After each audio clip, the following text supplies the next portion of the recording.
देखो पेंशन को लेकिन आसी बहुत गुड़े अपडेट जमीक आपने जानते डीए हाइक के इनक्रीज हम यूपीएफ पेंशन अपडेट अच्छी और यूपीएस 95 पेंशन अपडेट अच्छी वीडियो पर एंड पर्यटन देखो सर्वनिम्न पेंशन रे वृद्धि तमाने यूपीएस 95 अधीन में जो मासिक सर्वनिम्न पेंशन 1000 वृद्धि कर 7500 करने जो दीर्घ दिन है दाबी चलता ताऊपर सरकारी स्तर में आलोचना जारी रही नेशनल एजुकेशन कमिटी एनएसी पक्षर सारा देश में यह आंदोलन चली बेले 2026 बजेट पूर्व एपाई किसी बड़ घोषणा आसो सूचना मिलूँ। उच्चतम न्यायालय यूपीएफ को निर्देश देते पेंशनभोगी को एक सम्मानजनक जीवन देवाई पेंशन राशि पुनः समीक्षा करा विशेषकर उच्च पेंशन हायर पेंशन विकल्प बाछि कर्मचारी गणना प्रक्रिया शेष पर्यायर पहुंची।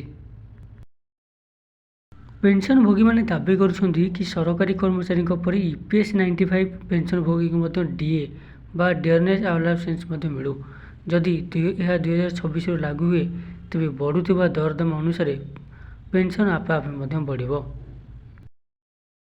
सेंट्रलाइज पेंशन पेमेंट सिस्टम बा सीपीपीएस यूपीएफ पक्षर एक नुआ व्यवस्था आरंभ कर पेंशनभोगी मैंने भारत में जेकोसी बैंकर शाखार निज पेंशन उठाई पारे बारंबार कागजपत्र बदलवा कि बैंक जावा दरकार पड़ना। लाइफ सर्टिफिकेट 2026 पेंशन जारी रखापी फेस ऑथेंटिकेशन माध्यम जीवन प्रमाणपत्र दाखल करने बाध्यतामूलक जहाँ आपण घरे बसी आपण निज मोबाइल करें। जदि आपण मैंने जापारे आपने फेस ऑथेंटिकेशन केमिति करेंगे मत कमेंट बॉक्स में कमेंट करूँ तापर मुझे स्पेशल वीडियो आपण आनी आपने देखिए जानीपारे। वीडियो भल लगे लाइक करने सहित शेयर करूँ और रेगुलर अपडेट सब्सक्राइब करूँ।